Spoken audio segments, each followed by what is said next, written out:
I'm here because I've been trying to get a sense of the sort of way the G7 leaders of the world's most powerful, richest democracies are thinking at the moment about these major global uncertainties, these profoundly worrying conflicts.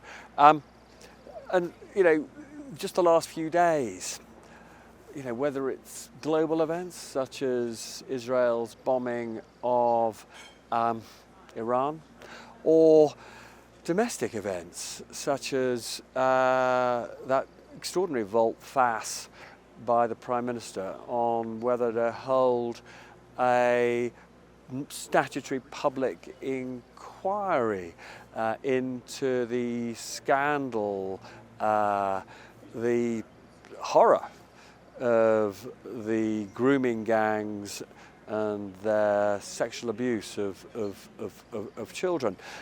So a lot to talk to the Prime Minister about, and I should probably just sort of set the scene to a little interview that I've done with him. And the scene is, we flew over on the plane, and very unusual when you have these huddles on board these planes that you get a sort of scoop or an exclusive or breaking news, or however one wants to characterise it on this occasion. But he always comes down the plane when you're flying somewhere and talks to the various journalists like myself who are there.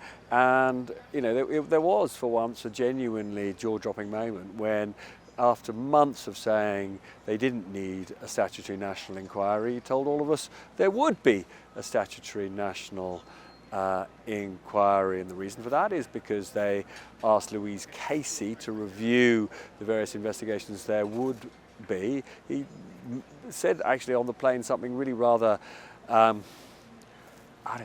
jarring. He said that when he appointed her, her view was there didn't need to be a statutory national inquiry. He was sort of rather revealing himself there, sort of making it clear that, from the outset he didn't really want one. Anyway, I have to say, Louise Casey is one of those very independent-minded people. If you appoint her, almost anything can happen. And so inevitably her review has found we do need a statutory national inquiry. So that is happening. Somewhat, I'd say, another U-turn by the government. I'd say somewhat embarrassing for him. And then, separate from all of that, there is, of course, and this is the issue that has dominated the agenda here in Canada. What should their position be? What kind of pressure should they be putting on Iran and Israel in these circumstances? Because, this is not just a trauma in terms of loss of lives in Iran and Israel. It's also got profound consequences for the rest of us. There is a genuine risk that this conflict could spill over and prompt wider instability and indeed conflict within the Middle Eastern region. And then, of course, there is the lesser but nonetheless important issue of what it will do to global economic prosperity. The oil price has been rising. We've seen a fairly muted reaction from stock markets, but nonetheless, there is no question that this kind of conflict can damage all of our prosperity, hike inflation and all, and actually, as I say, essentially undermine growth and prosperity. So tons to talk about, and I put as much of this as I could to the Prime Minister in the very small number of minutes that I and other journalists are granted for these interviews on these sorts of occasions. The American president on the trip back yesterday said he was in no mood to negotiate with Iran. He warned citizens of Tehran to evacuate. The American media believe that he's gearing up to bomb Iran. Well, I don't think that can be read into his comments, and we sat here last night for the best part of 2 hours with the President and put out a G7 statement very shortly afterwards, which was clear about the nuclear threat in relation to Iran, absolutely clear about Israel's right to self-defense, and also the need to de-escalate across the region, including in Gaza, which obviously is linked to the conflict. But So I just want to pick you up. that statement really, I think, speaks for itself. Well, it does speak for itself, and you've just said it. Said two very material things. One, that Israel has a right to defend itself, and two, that Iran should not have a nuclear program. So I read that, I think most people read that as an endorsement of Israel's bombing. No, it uses the word of de-escalation, and I've been absolutely clear that de-escalation is what is needed here. So Israel was wrong to bomb? No, the risk of escalation is huge here, and that is a risk to the region, it's a risk to Gaza, and of course it's a risk to our economy, as we've already seen. So that's why I've been absolutely clear about the need to de-escalate. That's what you want now, but you haven't answered the question whether Israel was right to attack. Well, it's a fast-moving situation. I've been absolutely clear about Israel's right to self-defense, but my focus has been and remains on the need to de-escalate the situation. And if in doing so we can also bring about a ceasefire in Gaza, that is a good thing, and that is what I've absolutely focused on. It's what we discussed for the best part of 2 hours with the President last night. I've got to talk to you about the grooming gowns national inquiry. Louise Casey is savagely critical of a general failure to gather evidence on the ethnicity of perpetrators of sex crimes against children. Do you accept that on the left and in the Labour Party there was a willful refusal to see the link between ethnicity and these appalling crimes? Well, I've set up the National Inquiry and it's got to go wherever the evidence takes it. And if that's into question of ethnicity, then of course it must go into that place. What I can tell you is that, hear me out, I was the chief prosecutor when the first of these cases was brought. I was absolutely clear with my prosecutors that ethnicity should not be a reason to take decisions other than on the evidence and in the public interest. But look, this inquiry now needs to go wherever the evidence takes it, into those issues, into question of whether public officials didn't act in the way that they should, or other assumptions. But obviously I know made. you stand by your record, and I've heard you many times say that Kemi Badenoch and Chris Philp did not grasp this issue. But nonetheless, there will be many who say that it wasn't appropriate for you to accuse them of pandering to the far right by calling for a national inquiry, particularly since you now accept the case for a national inquiry. Well, look, what I was calling out was politicians. I was absolutely clear in my words, not other people, politicians. And the point I was making is this, that they were in power, and when but they you're were a in power, courteous person. You've got to accept this looks Robert, inappropriate. Hear me out. These were people who were in power for many years when others of us, myself included, were calling for mandatory reporting in child sexual exploitation cases. It fell on deaf ears. Kemi Badenoch in particular was Minister, I think, for Children and for Women, and not once mentioned this issue. That's what I was calling out. I certainly wasn't calling out a wider group than that, and I stand by that, having campaigned and worked on this for 15 years. I stand by my own record, and I gently point out, courteously as ever, that some of those with the loudest voices now, when they were in power, did absolutely nothing about it and didn't even raise the issue. And others will draw their own conclusions in relation to that. And this is a yesterday, it's a very quick one. You've done a number of U-turns. Some say the first year has been chaotic. Did you do enough preparation in opposition for government? Well, look, in the first year, we've done 3 million extra NHS appointments. We've raised the minimum wage for the lowest of those that were paid in relation to the economy. We've got the returns. Do you deny the chaos? We've got the first quarter returns for this year, which is the fastest growth in the G7. We've had 4 interest rate cuts in a row. We've had a record amount of investment into the country. The first year was always going to be about clearing up the mess.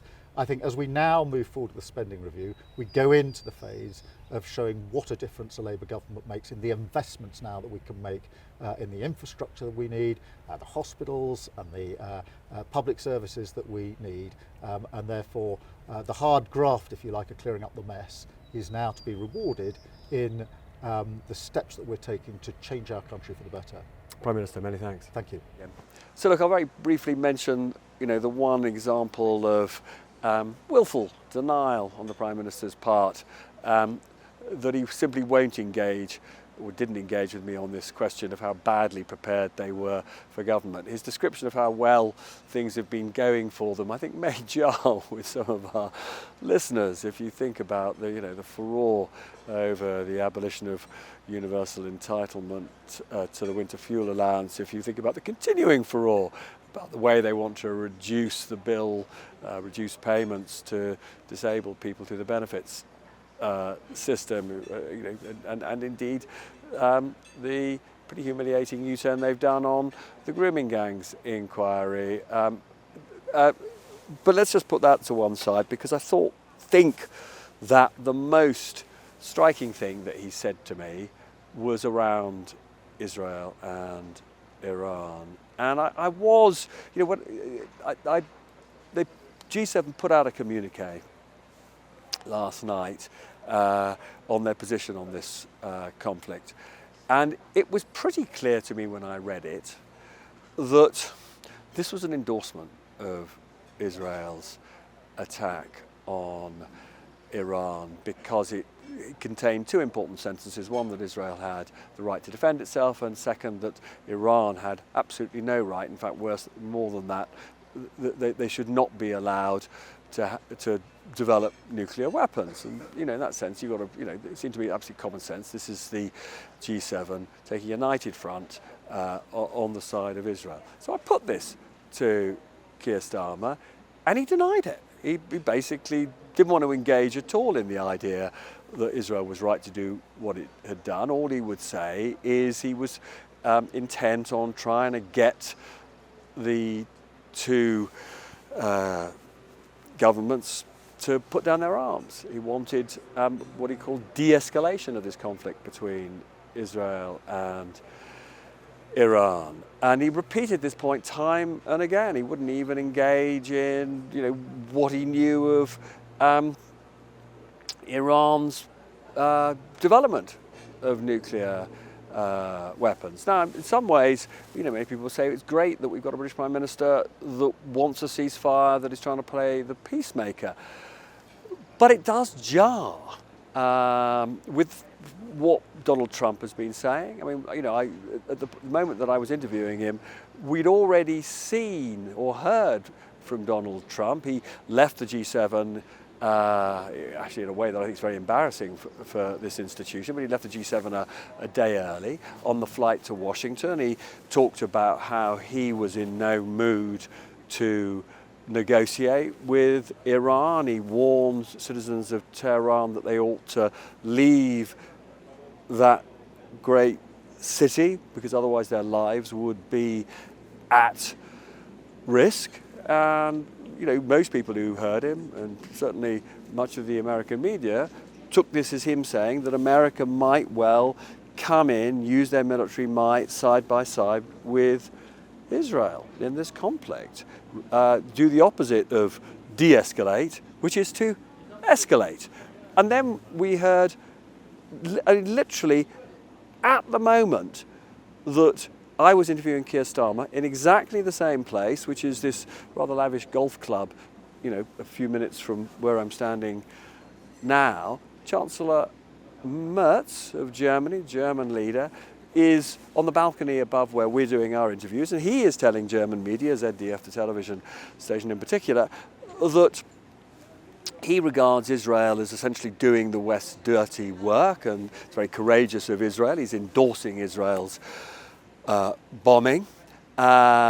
He uses incredibly strong language about essentially how evil the Iranian government has been and what a threat it poses to all civilized nations, not just Israel.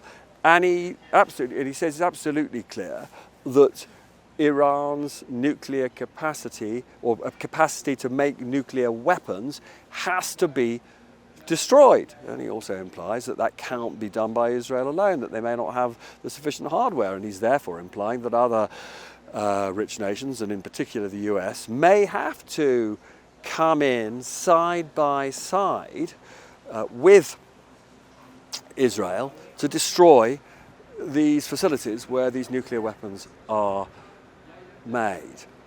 Now, I'm not making a judgment about whether the Trump-German belligerent position when it comes to Iran is the correct one, or whether the Keir Starmer pacifying position is the right one. What I am noting is that there is a tremendous split between the two camps.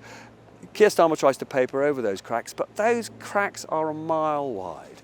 And at a time when this conflict in the Middle East is genuinely a threat to all of us, economically probably, where we live, and obviously to lives in the Middle East. This split is deeply troubling, because what you would want to see from the leaders of democratic nations is unity on this issue, and we have the opposite of that.